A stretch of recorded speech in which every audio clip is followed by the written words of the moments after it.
disons-le, Marc, avec le match de 15 manches, ça peut pas ne pas laisser des traces. Tu comprends? Donc, écoute, oui. Puis après ça, on verra. Kevin Gausman peut être très, très, très bon, comme il l'a été face aux Yankees. Mais il peut être vulnérable aussi. Sait-on jamais. Au jeu!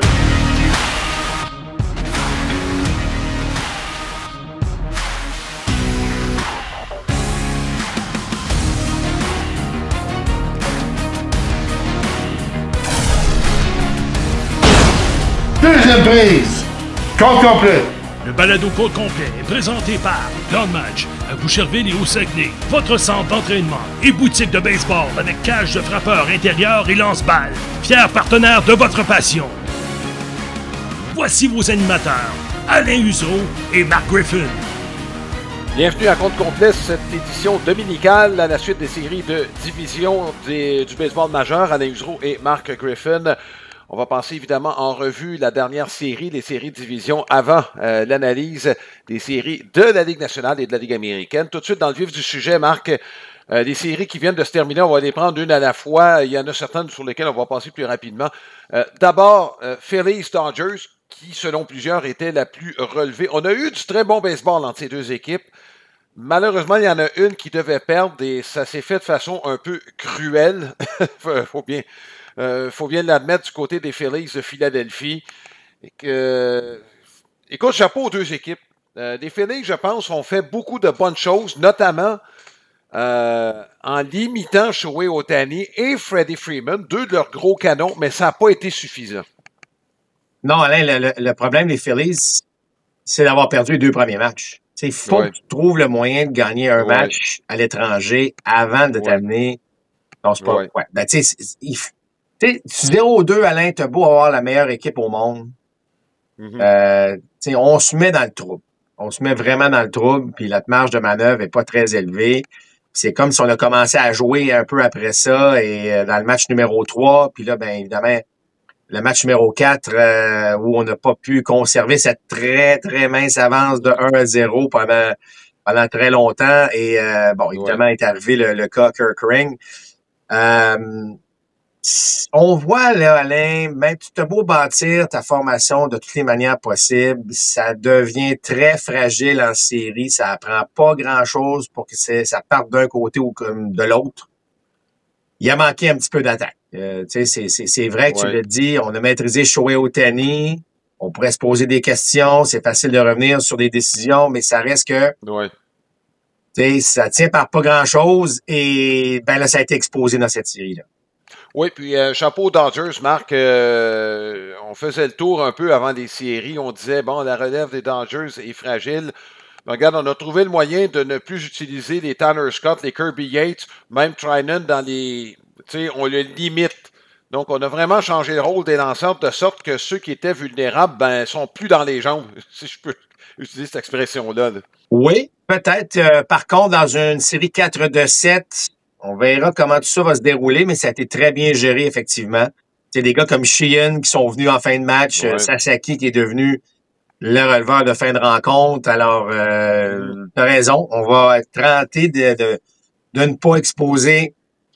D'ailleurs, Tanner Scott ne fait même plus partie de la formation. Là, avant même la fin de la série, on l'avait retiré en raison d'une blessure, donc il ne pourra même pas participer à la série de championnat.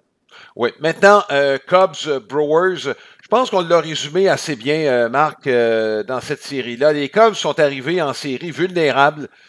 Trop de joueurs qui étaient pour qui ça ne fonctionnait pas à l'attaque. Et ça, c'est pas les 2 dernières semaines, là, c'est la deuxième moitié de saison. Ça a apparu contre les Brewers. Ouais.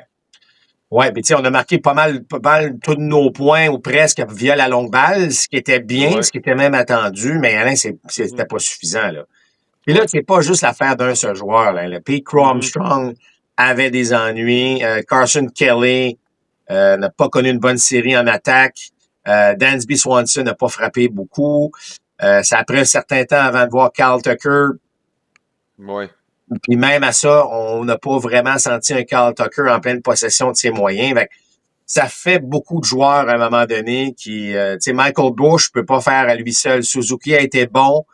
Tu sais, le haut de la formation a quand même été Ouais. Je regarde ce que Nico Warner a fait, mais ça en prenait plus. Puis, Alain, il fallait quand même profiter d'un petit peu plus des occasions à faire. Ça a été une très bonne série, mais la meilleure équipe a gagné dans cette série-là. Je pense que oui, puis on a mentionné un peu, on pourra peut-être analyser là-dessus, Marc, il y avait deux gros partants qui étaient absents de part et d'autre. Il y avait Woodruff pour Milwaukee. Je pense que Horton, ça fait plus mal aux Cubs l'absence de Horton que l'absence de Woodruff chez les Brewers. Probablement. Probablement. Et c'est sûr qu'on a suffi à notre meilleur partant en saison. Si tu l'avais pas, c'était pas super. Ça a drôlement commencé à cette série-là aussi. Là, rappelle-toi, les 6 points dès la première manche, à part des Brewers, ça a déjà ça avait créé un impact. Mais toujours est-il que toutes les équipes, les deux équipes ont gagné tous leurs matchs, évidemment, à domicile. Ouais. Donc l'avantage du terrain a vraiment joué un rôle dans cette série-là. Là. Bon, Ligue américaine, Marc, Blue Jays, Yankees de New York. Moi, je lève mon chapeau aux Blue Jays. Visiblement, ils ont fait leur devoir. Ils étaient prêts. C'est pas compliqué. Ils étaient prêts quand la série est arrivée. À tout point de vue, on a effectué de l'excellent boulot avec Vlad Guerrero. Je sais pas ce qu'on a fait, mais visiblement, là, il y a de l'excellent travail qui s'est fait, Marc, dans cette préparation-là. Peut-être l'équipe qui l'a mieux travaillé, en fait, c'est depuis l'instauration là, de se laisser passer là, pour les équipes qui terminent avec les 2 meilleures fiches de chaque ligue. Tu sais qu'il y en a beaucoup qui sont tombés au combat, mais les Blue Jays, en tout cas, ils en ont profité de ces journées-là pour bien se préparer face aux Yankees de New York. Oui, je pense qu'Alain t'a touché vraiment le bon point. On était prêts. Puis rappelle-toi ce qu'on se disait avant la série de division. On disait, est-ce que la pause, le bail que les Blue Jays ont, on se disait, là, mérité?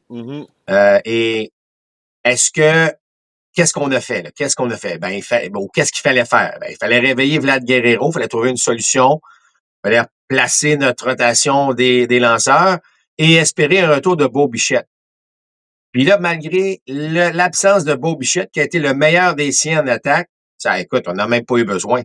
Non seulement ça, mais je veux dire, Jiménez a fait un très bon travail en défense à l'arrêt-court. Donc, son absence à Bichette n'a pas paru. Même si je pense que les Blue Jays ont une meilleure équipe avec Bichette dans la formation. Puis Ernie Clement qui frappe 643.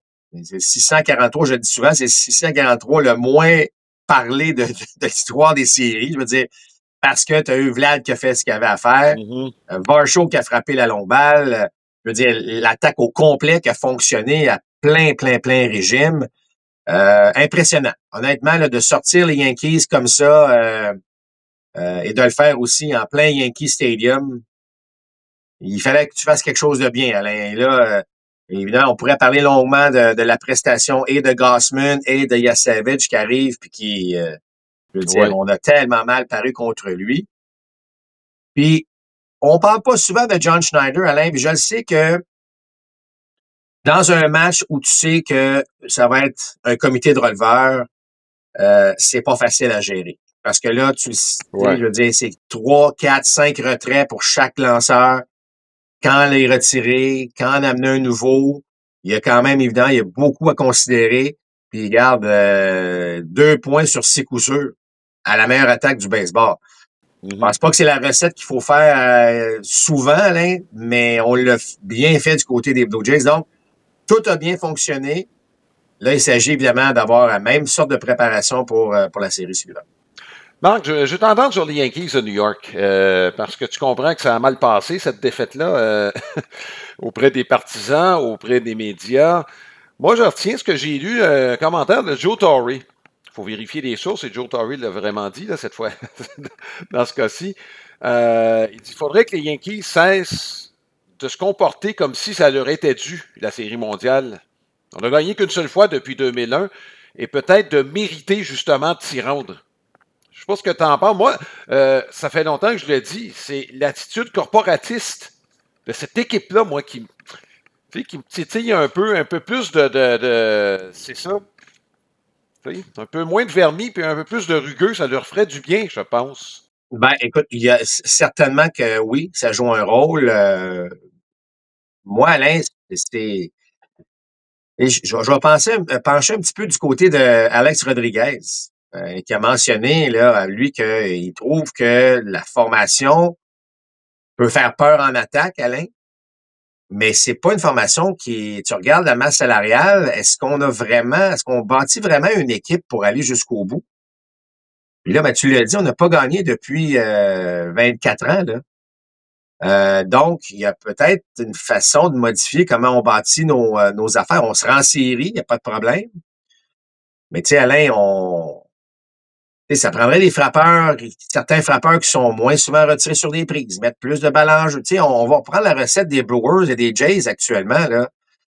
Moi, ce que j'aime dans le baseball, je sais que c'est pas parfait ce qui se passe. Bon, on tombe en amour avec la puissance, mais je sens un léger retour de se bâtir des formations qui sont beaucoup plus complètes, où on couvre tout l'aspect du baseball et pas juste mettre l'emphase sur on frappe la longue balle. On frappe la longue balle. Moi, je pense que les Yankees ont une bonne base, là, mais il faut améliorer cette situation-là et combiner à ce que tu as mentionné. Moi, je suis tout à fait d'accord. C'est bon d'avoir de l'attitude. C'est bon de sentir qu'on est en confiance. Mais c'est qu'à un moment donné, il faut qu'il y ait les résultats qui suivent. Alors, c'est là que ça se passe. Puis, je veux dire, la division Est, c'est pas facile dans la Ligue américaine.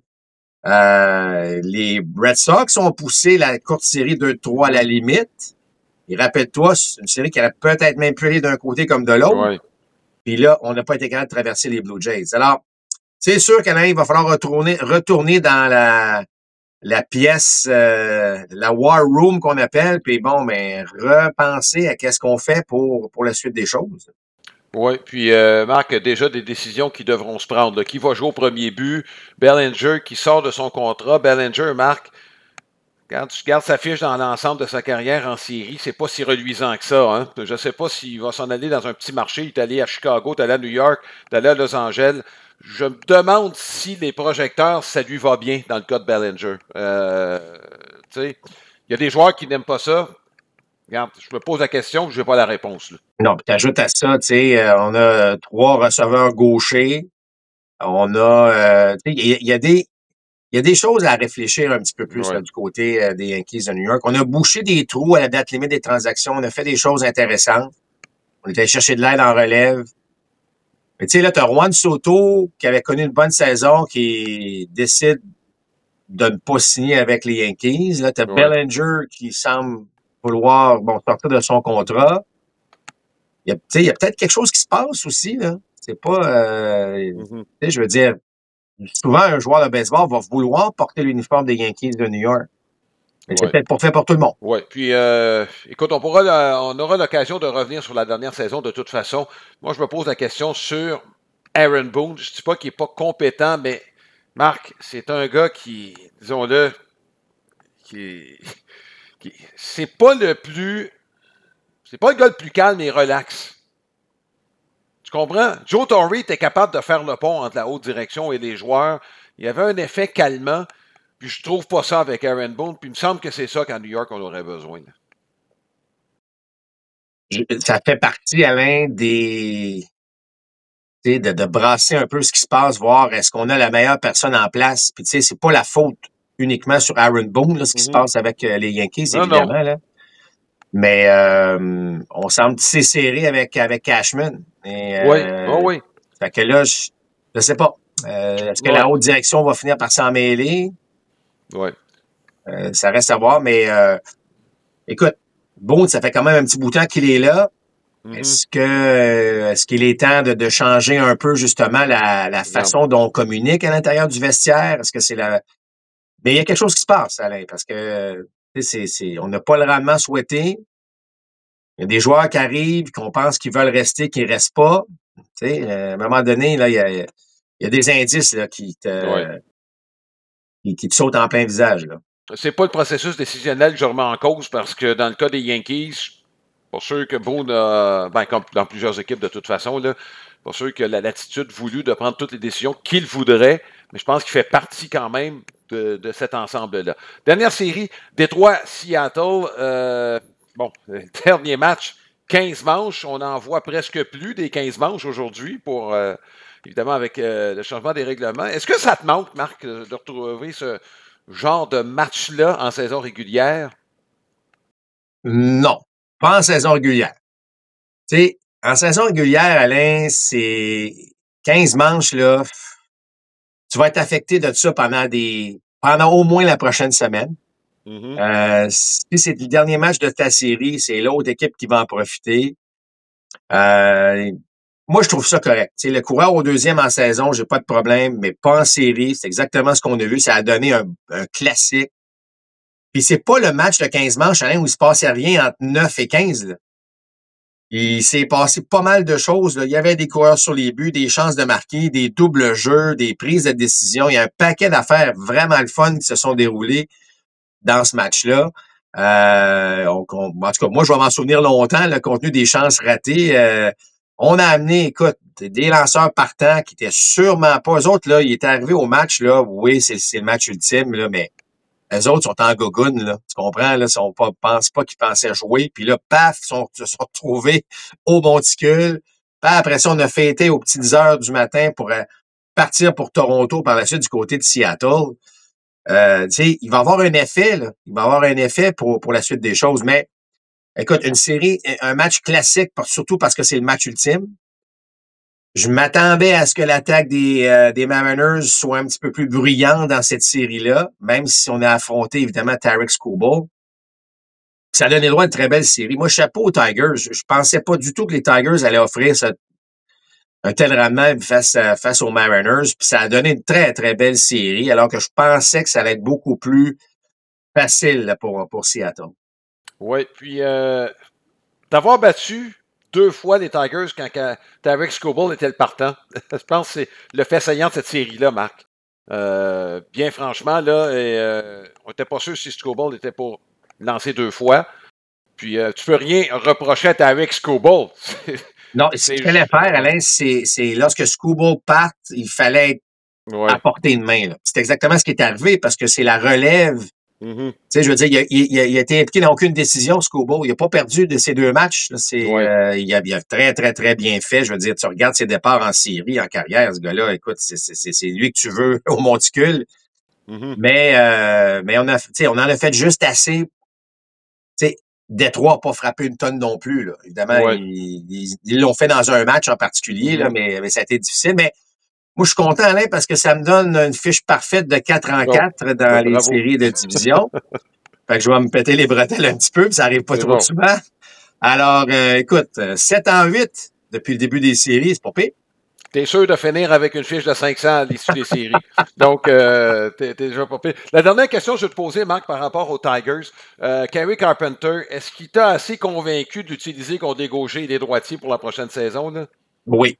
Moi, la réponse est oui. Ce gars-là, c'est un besoin qu'il soit dans la formation.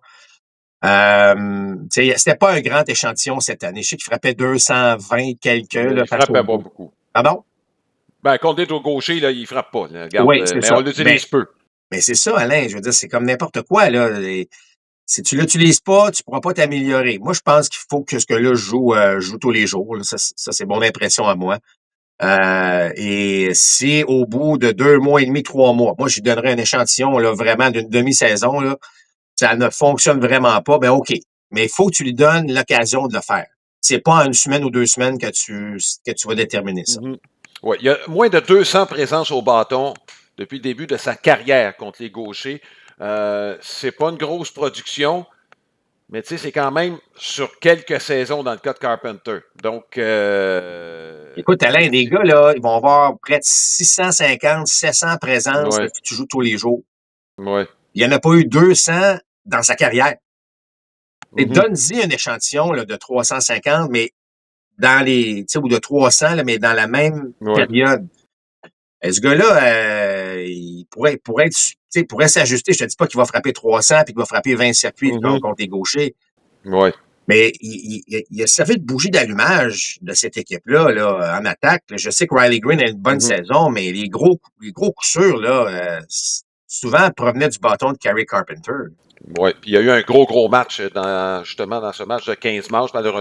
Malheureusement, dis-je, pour les Tigers, ça n'a pas été suffisant. La question de la semaine qui est présentée par Sylmar Autoville, c'est votre détaillant pour les pneus de voitures et de camions classiques et antiques. Je vous invite à consulter le www.sylmar.ca. Dans la série Toronto contre Seattle, qui aura le plus d'impact?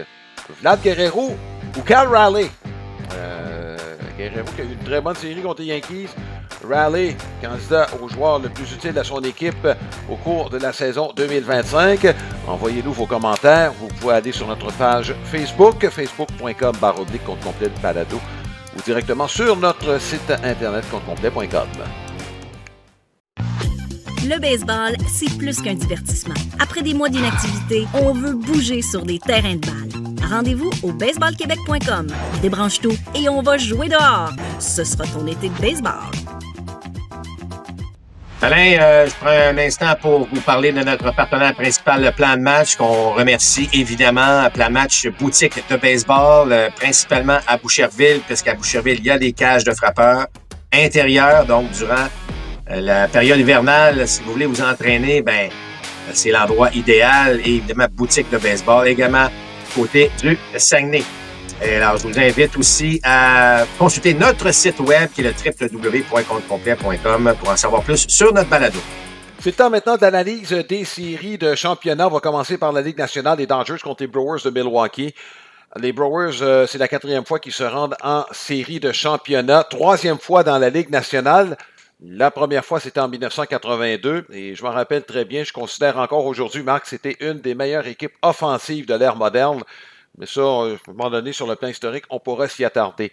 Je vois difficilement comment les Brewers vont être capables de gagner contre les Dodgers. En fait, je pense que les Dodgers ont la voie libre maintenant que les Yankees et les Phillies ont été éliminés. Ouais, Alain, tu voyais les Yankees avec la voie libre. Puis là, ben oui, ben la voie libre, attention. Là. Je les voyais jusqu'au bout, mais c'est ça. En cours de route, il aurait pu frapper les Phillies et les Dodgers, mais là... c'est ça. Je trouve les Brewers fragiles et de gérer le personnel de lanceurs comme ils l'ont fait dans un 3-5, est-ce que c'est viable dans un 4-7? Ouais, moi, la leçon que je vais retenir, c'est que les Average Joes que les Brewers se font appeler, ils ont gagné plus de matchs que les Dodgers. Mm-hmm. Et non seulement ça, Alain, en 6 matchs en saison régulière, oui. La fiche des Brewers contre les Dodgers est de 6 victoires, aucune défaite. C'est la saison régulière. On passe à un autre niveau, j'en conviens. Mais quand on s'en va quand même dans cette série-là du côté de Milwaukee avec une confiance. Moi, Alain, je vais donner un peu d'amour à Milwaukee. Je pense que les Dodgers vont avoir le meilleur, mais ça sera pas une petite marche dans le parc du dimanche après-midi, là. Il va falloir travailler fort pour le faire. Puis il faudra pas... Je trouve que les Dodgers ont montré qu'ils étaient vulnérables face aux Phillies. C'est une bonne équipe, les Phillies. Mais c'est un bon lanceur qui maîtrise. Tu sais, bon, tu vas me dire que Shohei Ohtani ne pourra pas être un en 17 ou un en je sais pas trop quoi là, pour la prochaine série, mais ça reste qu'il n'est pas dans... Offensivement, ça va un peu moins bien. Il y a des gars qui vont beaucoup mieux. C'est sûr que sur papier, les Dodgers ont une meilleure équipe. Ben, je vais te le donner. Mais la façon dont les Brewers jouent, sont quand même tannants. Puis là, soudainement, les coups de circuit sont venus, je dirais pas de nulle part, mais c'est pas de la manière dont on a gagné cette année. Mm-hmm. Fait que si on est capable de frapper un petit peu de longue balle ici et là, moi, je pense que ça va être une très bonne série. Meilleure que les gens l'anticipent. Parce qu'on pense que la grosse machine des Dodgers va venir tu sais, le gros rouleau compresseur va venir écraser tout ça. Moi, je pense que c'est une série qui peut aller jusqu'en 6. Puis j'ai l'impression que, tu sais, Pat Murphy, Alain, il a été constant toute l'année. C'est une équipe probablement la plus constante de toutes les équipes du baseball majeur cette année, du jour 1 évidemment au match 162. Et on a vu aussi que c'est pas parfait là, contre les Cubs de Chicago, mais on a quand même trouvé le moyen de gagner. Il n'y a pas une tonne de failles dans cette équipe-là. Alors moi, je vais te dire, là, Turang, je pense que c'est probablement un des joueurs des plus utiles du côté de Milwaukee. Il n'y a pas une grosse série. Mais sa dernière présence, ça frappe un coup de circuit. Bon, c'est quelque chose qui va nous démarrer. On verra. Mais j'ai c'est une équipe qui joue bien, qui joue proprement, comme il n'y a pas d'erreur. On court, on fait les choses bien. Là. Donc, on peut vous battre d'une couple de façons. Puis là, la série est plus longue, là, un 4-7. Alors, moi, j'ai l'impression qu'on va avoir une bonne série, mais ça va être difficile. Il va falloir que les Dodgers s'enfargent solide si on perd cette série-là. C'est ce que je pense aussi. On a le net avantage chez les lanceurs partants, Marc. On l'a bien vu contre les Phillies de Philadelphie. On a de la profondeur, puis si on en a besoin, on va en utiliser un en relève. C'est là où peut-être les Brewers, est-ce qu'on va revenir à ce qu'on a fait en saison régulière? Là, on va pouvoir replacer les choses. Le Peralta, ça lui donne quelques journées de congé. On pourra utiliser Quintana comme lanceur partant également. Qui dit que Chad Patrick, qui a été bon en série, qui dit que Patrick ne redeviendra pas lanceur partant pendant les séries avec les Brewers. Donc, on a quelques options. Mezrowski est une autre option également. Colin Ray. Il y a plusieurs lanceurs chez les Brewers qui sont capables d'emmagasiner des manches. Donc, les rôles vont peut-être changer dans ce 4-7 chez les Brewers. Moi, c'est peut-être je dirais, l'aspect sur lequel je mettrais de l'espoir du côté de Milwaukee. Puis on a une très bonne relève en passant chez les Brewers. En fait, le personnel des lanceurs, c'est ça qui a aidé particulièrement les partants. C'est ça qui a aidé beaucoup les Brewers au cours de cette saison. Mais contre la machine des Dodgers, bonne chance. Oui, mais écoute, Alain, ça joue, on l'a vu, là. Ouais. Ça joue entre les deux lignes blanches. Puis ça se peut que on a vu à quel point Milwaukee joue très bien à domicile. Ouais. La série commence à Milwaukee. Ouais. On peut se donner une chance, là. C'est sûr qu'il faut que Milwaukee parte très fort dans cette série-là. Ouais. Et si les Dodgers gagnent le premier match, tu es déjà dans une situation à domicile d'absolument gagner le match numéro 2 parce que les 3 suivants vont être à Los Angeles. Moi, je pense que dès le début de la série, ça va nous donner une indication si cette série-là va être courte ou si on va vraiment être en mesure là, de créer chez les Brewers là, un certain doute là, chez les Dodgers de Los Angeles. Donc, les Mookie Betts va bien. Oscar Hernandez est un gars de série. Freddie Freeman, même si ça n'a pas été une domination dans la première, on sait ce qu'il est capable de faire. C'est sûr que la machine des Dodgers est bien huilée. Les gars sont de retour au monticule. Moi, j'aime ce que, tu sais, je veux dire, je les vois en début de série et même en début de saison, j'avais parlé que les Dodgers avaient une bonne chance de répéter. Ouais. On se retrouve là. Même si on pensait qu'en saison, on allait s'approcher de 120 victoires. Finalement, c'est plus 93. Oui. C'est ça qui est ça. Là, l'important, c'est qu'on se retrouve dans le carré d'as. On a une réelle chance de gagner la Série mondiale. Oui, ben les morceaux du casse-tête se sont tardivement mis en place pour les Dodgers et là, présentement, il semble qu'on soit sur le point de compléter ce casse-tête-là. Moi, je joue avec les Dodgers en 5, Dodgers en 6, Marc? Oui. C'est bien. Donc, c'est à suivre. Marc est presque parfait depuis le début des séries. C'est le temps de la carte de baseball de la semaine, une présentation de Cartes Trait-Union. Dépôt.ca, c'est votre détaillant de cartes sportives et non sportives. Plus de 60 000 articles en vente sur eBay. Une cote parfaite de satisfaction. Un ancien des Dodgers, que tu connais bien, Marc, Russell Martin, c'est la carte de l'année 2015, numéro 271 de la série Topps Stadium Club. Donc, dans le cas de Russell, depuis l'année passée, membre du Temple de la renommée du baseball canadien, très, très mérité. La carte va paraître dans les prochaines journées pour ceux qui nous écoutent, la version audio de ce balado. Et Topps a cet ensemble de cartes de qualité qui est un peu supérieur, mettant l'accent sur l'esthétique, le design de cette photographie avec des surfaces brillantes et non mates, comme on peut en retrouver. C'est un ensemble de 300 cartes. Quant à Russell Martin, Marc, écoute, il a brillé partout où il est passé. Je pense qu'il faut retenir, c'est que son équipe a gagné aussi partout où il a été, que ce soit avec les Dodgers, avec les Pirates ou encore avec les Yankees de New York. Oui, puis tu fais bien de le mentionner, Alain, parce que tu sais, souvent les gens vont regarder sur papier là, les statistiques, ils vont dire OK, il a été bon. Il a été excellent. Et tu fais bien de le mentionner, puis je vais ajouter une couche à ça, Alain. À chaque fois qu'il est arrivé comme receveur régulier d'une équipe, la moyenne de points mérités globale de l'équipe a descendu de façon importante. Tu sais, il y a bien des choses, des fois, qu'on va regarder pour un receveur. Est-ce qu'il bloque bien? Est-ce qu'il cadre bien? Est-ce qu'il retire des coureurs sur les sentiers?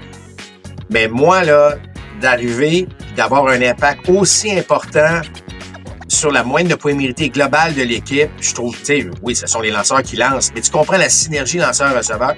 Fait que Russell, là, c'est bien plus que les chiffres que vous voyez là. C'est vraiment un gars qui a connu une carrière exceptionnelle, qui n'était pas un receveur lorsqu'il a grandi en jouant au baseball, qui est devenu receveur lorsqu'il était joueur professionnel et qui en a fait vraiment une maîtrise presque parfaite de l'art d'être receveur. Donc, chapeau, carrière exceptionnelle. Russell qui habite au Québec maintenant, toujours hyper sympathique. Un gars gêné, un gars réservé. Oui. Mais honnêtement, des statistiques, là, lorsque tu grattes un peu plus, Alain, tu comprends lui, son impact, c'est assez impressionnant. Bon, d'ailleurs, ça a été reconnu. Il a été 4 fois au match des étoiles avec 3 équipes différentes. Un bâton d'argent, un gant d'or également. Et un taux de succès face aux voleurs de but de 30%. Marc, ça aurait été supérieur. Ces 4 dernières années, c'était plus difficile à l'attaque et en défense. On aimait quand même la façon dont il s'occupait de ses lanceurs. Bref, quelqu'un qui a marqué le baseball canadien et à juste titre membre du temple de la renommée du baseball canadien. Nous vous encourageons les jeunes à la lecture avec les documents écrits par notre ami Bob McDuff. Je vous invite à aller sur le site internet pour voir ses œuvres, www.baseballbob.ca. Il y a 4 tomes de ses œuvres. Baseball Bob et le chant des tournesols, c'est le dernier qui a été livré un peu plus tôt cette année. C'est des livres destinés aux jeunes avec thème principal, le baseball. Donc on vous invite certainement à découvrir ce royaume du baseball via la lecture des livres de Baseball Bob. Notre profil de la semaine, Roki Sasaki des Dodgers de Los Angeles. Il est tout jeune, Marc, il a commencé sa carrière au Japon. Sa première saison complète, c'est l'année passée, à l'âge de 22 ans. Il a été très, très bon.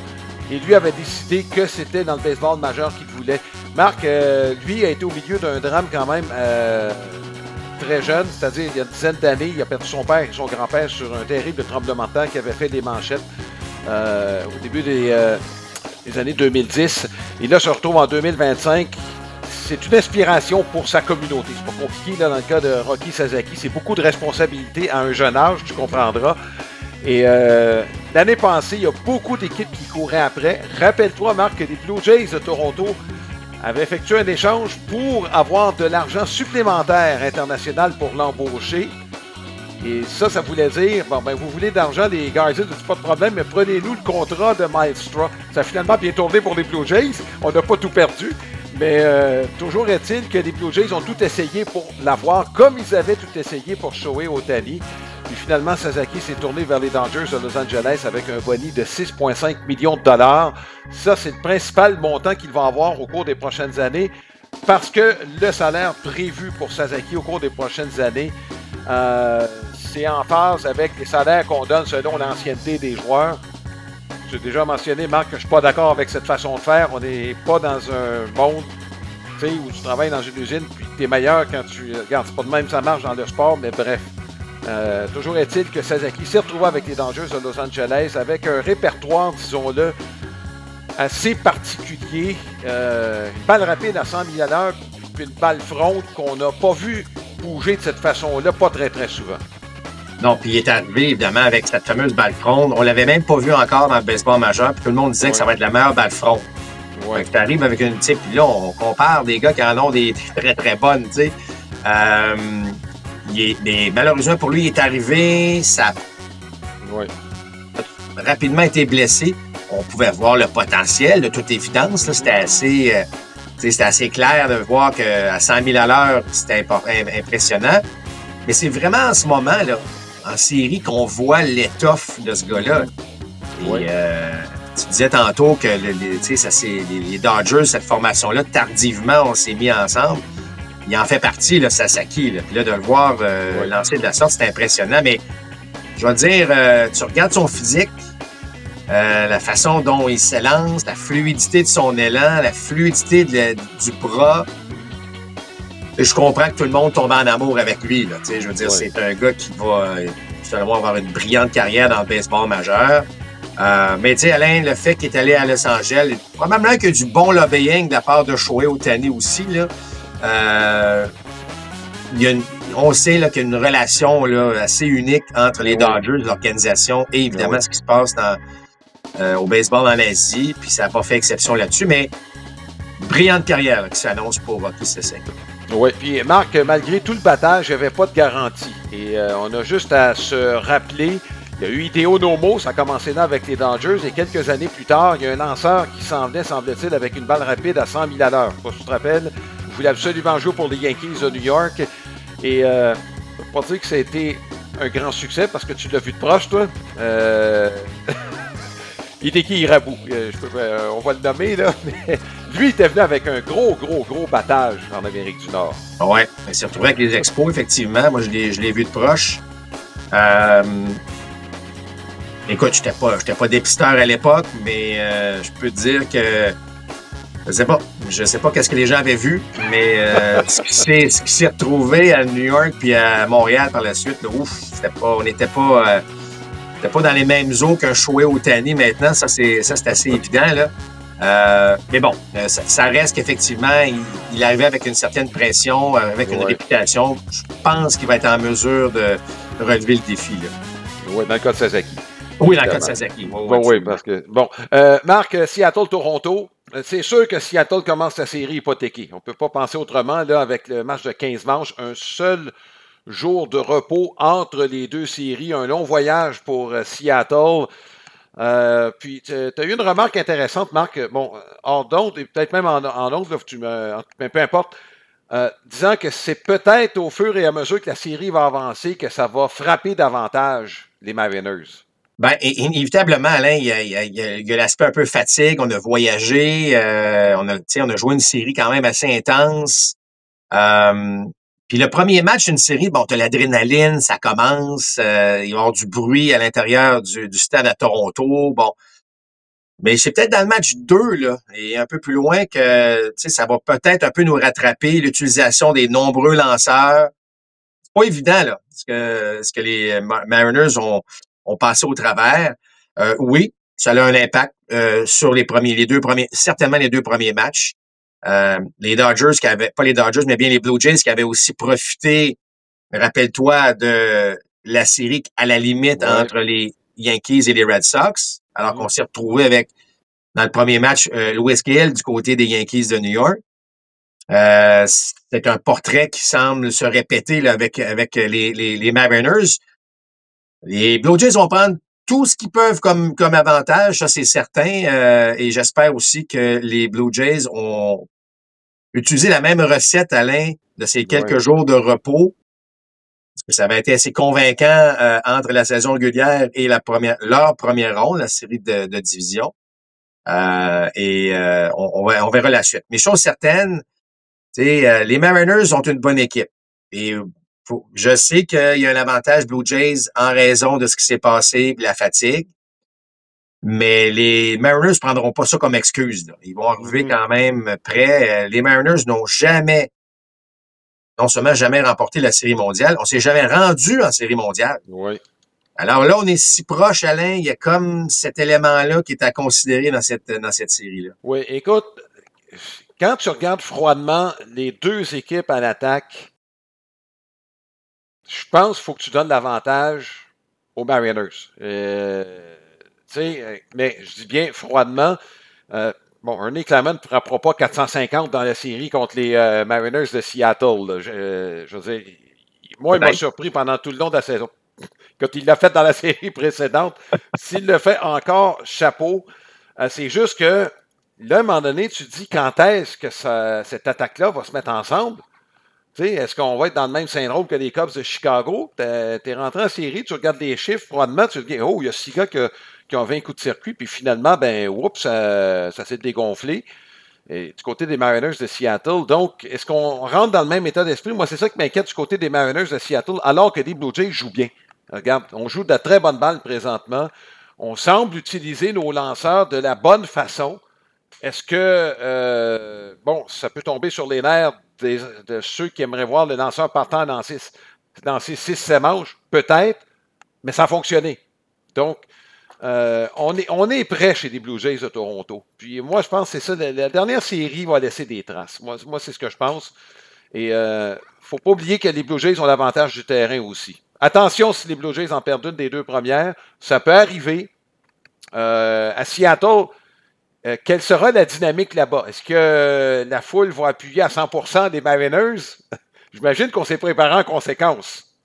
Parce qu'on sait qu'il y a beaucoup de gens de la Colombie-Britannique qui descendent habituellement pour voir les Mariners lorsque les Blue Jays sont sur place. Et je peux te confirmer, Marc, pour avoir côtoyé plusieurs reprises des partisans des Mariners, ça tombe joliment sur les nerfs de l'organisation. Ça aurait été le même cas si ça avait été les Tigers. Je veux dire, deux équipes là, près du Canada, près des lignes. Alors, c'est juste revenir, tu as dit tantôt, il faut donner un avantage en attaque aux Mariners. Faut juste faire attention. Moi, je pense que tu parles surtout en termes de puissance. Est-ce que je me trompe? Ben, globalement, oui. Effectivement, sur le plan de la puissance, puis on va le dire, et ça, on pourra débattre là-dessus, mais c'est ce qu'il y a de plus payant dans le baseball. Regarde. Ouais. On l'a vu dans la série face aux Yankees, hein? Alors, il faut faire... Si tu n'utilises pas tes forces, puis si c'est ça tes forces, ben regarde, c'est la même chose des Blue Jays de Toronto. Ouais. Si tu ne mets pas la balle en jeu, puis il y a beaucoup de retrait sur tes prix chez les Mariners. Donc, si tu ne mets pas la balle en jeu chez les Blue Jays de Toronto, ça se peut que tu sois dans le trouble. Exact. Donc, il faut, puis tu as raison de mentionner, il faut que tes forces soient exploitées davantage dans ce genre de série-là. Tu as tout à fait raison de le mentionner. La beauté du côté des Blue Jays, c'est qu'on le fait toute l'année, de mettre des balles en jeu puis de tester la défense adverse. C'est deux bonnes défenses, Alain. J'ai regardé, là, on domine pas, mais on est dans le premier tiers. Donc, on devrait avoir une série propre à ce niveau-là. Beaucoup de retraits sur des prises, tu l'as mentionné. On court plus, par contre, du côté des Mariners. Ça, c'est un aspect. Et aussi bon est à Alejandro Kirk derrière le marbre à cadrer des tirs. Alain, ce n'est pas sa spécialité à retirer des coureurs sur les sentiers. Cal Raleigh a une meilleure fiche à ce niveau derrière le marbre. Il faut quand même surveiller chacun des aspects dans cette série-là, les aspects du baseball, ça c'est certain. La question que je pose, est-ce que Bo Bichette va faire partie maintenant de la formation des Blue Jays de Toronto? Ouais. À la lumière de ce qu'on a vu, il semble qu'il ne serait pas prêt. Ouais. Mais c'est-tu quoi, Alain? On a gagné sans lui du côté, puis je pense que si Bichette avait été prêt, on l'aurait pris la brosse ouverte. C'est un frappeur quand même redoutable. Mais ce n'est pas une... Si on entend officiellement qu'il n'est pas de la formation, on paniquera pas là, du côté des Jays. On a des pistes de solutions, là. Moi, la question que j'allais poser, c'est que si Bichette fait partie de la formation, qui sort? Alors moi, je pense que Connor Falefa allait probablement sortir de la formation à ce niveau-là. Et là, l'autre question, est-ce que Bassett et ou Scherzer font leur entrée? Ben, tu regardes la formation des Mariners, Alain, on a un véritable lanceur gaucher en relève. On n'en a aucun comme partant. Puis si Caleb Ferguson fait la formation, je pense qu'il y a un avantage Blue Jays de toute façon, qui est l'autre lanceur gaucher. Donc, tu n'auras pas besoin d'un lanceur gaucher additionnel. Fait qu'il y en a un de la gang qui va écoper. On verra ce que ça va donner, mais c'est sûr qu'il va y avoir des gars comme Travis Schneider ou des gars comme ça vont avoir moins de temps de jeu dans cette série-là, compte tenu qu'il y a pas mal moins de lanceurs gauchers là, du côté de Seattle. Oui. Prédiction, Marc? Moi, j'ai dit les Blue Jays en 6. J'avais choisi les Mariners pour aller en série mondiale au début des séries. J'ai changé mon fusil d'épaule avec la série des Jays face aux Yankees. En raison de tout ce qu'ils ont réussi à faire, en raison que Vlad semble être le vrai Vlad. C'est ça. Donc, mais de ce que j'ai vu dans la dernière série, je vais avantager les Blue Jays de Toronto. Compte tenu des informations que l'on a parlé de la fatigue, puis on a parlé que Bryce Miller va partir le premier match du côté des Mariners, alors que moi, je pensais peut-être que Brian Wu allait revenir. Bon, peu importe tout ça pour dire qu'avec les informations que j'ai, je vais favoriser maintenant les Blue Jays de Toronto. Écoute, mon cœur balance, c'est surtout ma tête en fait, de ce côté-là. juste pour rendre ça intéressant, je vais y aller avec Seattle. Moi, j'ai l'impression que Seattle a une chance d'en gagner une sur les deux à Toronto. C'est pour ça que, regarde, à l'attaque, il y a des gars, Polanco là, commence à être dangereux. Ouais. Tu sais, Rallis, il n'a pas encore montré ce qu'il était capable de faire. Donc, puis là, on s'en va dans un environnement qui, à Toronto, c'est un environnement un peu plus propice à l'attaque. Donc, j'ai l'impression qu'il pourrait se passer de quoi de ce côté-là. Josh Taylor va jouer à la maison, ça c'est une autre chose. Je pense qu'il va être doublement motivé, lui. Donc, j'y vais avec Seattle. Le premier match, je pense, va être important. Bryce Miller n'a pas eu une bonne saison. Lui, c'est une occasion de se racheter. Tu comprends? S'il gagne le premier match, le deuxième, j'ai l'impression, je ne dis pas qu'on va le laisser tomber, mais je pense que ça va servir de congé à tous les partants qu'on a utilisés dans le match numéro 5 contre les Tigers de Détroit. On pourrait retourner à la maison 1-1, ce qui ne serait pas une mauvaise chose pour les Mariners. Donc, le but, je pense, pour Seattle, c'est de gagner un des deux premiers matchs. Puis, à partir de là, on va pouvoir, je pense, retourner à Seattle à armes égales. Parce que, disons-le, Marc, avec le match de 15 manches, ça ne peut pas ne pas laisser des traces. Tu comprends? Donc, écoute, puis après ça, on verra, tu sais, Kevin Gausman peut être très, très, très bon, comme il l'a été face aux Yankees, mais il peut être vulnérable aussi, tu sais, sait-on jamais. Il y a Savage qui devrait lancer le match 2. Moi, je pense qu'il faut qu'il lance à domicile. Je trouve ça très bien s'il le fait. Puis en fait, et Bieber va se retrouver dans le match numéro 3, donc le premier match à Seattle. Faut juste souligner aussi qu'à Seattle, c'est un stade qui favorise les lanceurs. Donc ça c'est certainement à considérer. On verra qui pourra lancer le match numéro 4. Est-ce que ça va être un Lauer qui va lancer le match numéro 4 du côté des Jays ou est-ce qu'on donne la balle à, je sais pas moi, Chris Bassett, Max Scherzer? On verra la formation. Mais il y a quand même des options. On verra ce que ça va donner. J'aime aussi le fait du côté des Jays que Hoffman a bien fait, Dominguez a bien fait, Louis Varland et le joueur qu'on est allé chercher, là, rappelle-toi, il avait eu des difficultés au départ lorsqu'on est allé le chercher des Twins. Alors, écoute, ça va être une bonne série, Alain. Lorsqu'on parle d'une série qui va aller au moins en 6, on sait que ça va être une bonne série. Puis t'as raison, tu sais, Polanco va bien. Cal Raleigh a bien frappé, il a juste pas frappé la longue balle, mais il a bien frappé. Julio Rodriguez, c'est Rodriguez. Arozarena en série, tu le sais, ça peut à tout moment débloquer. Suarez, quand même frappé au-dessus encore de 40 coups de circuit cette année, ou même 50. Alors, tu sais, il y a des choses fort intéressantes du côté des Mariners de Seattle. À suivre. L'horaire des matchs de la semaine à RDS, présentation de Lester, c'est le maître du smoke meat et des hot dogs depuis 1931. Donc, ce sont les séries. Préparez-vous. Ce sera un barbecue chez vous, une soirée sportive à la maison. Donc, Lester est toujours au rendez-vous, disponible chez votre épicier préféré. Match lundi et mardi, les deux à 20h. Lundi à RDS, mardi à RDS 2. C'est congé mercredi et on sera à Seattle jeudi et vendredi. Les heures ne sont pas encore annoncées par le baseball majeur, donc on vous invite à suivre, que ce soit compte complet ou encore l'horaire qui est présenté sur notre site à rds.ca. Voilà ce qui complète ce balado. Nous serons de retour à la veille de la Série mondiale. Nous vous présentons, je vous le rappelle, les Dodgers contre les Brewers de Milwaukee à compter de ce lundi. Bonne série de championnat tout le monde. Balado compte complet vous a été présenté par Plan de Match à Boucherville et au Saguenay, fiers partenaires de votre passion.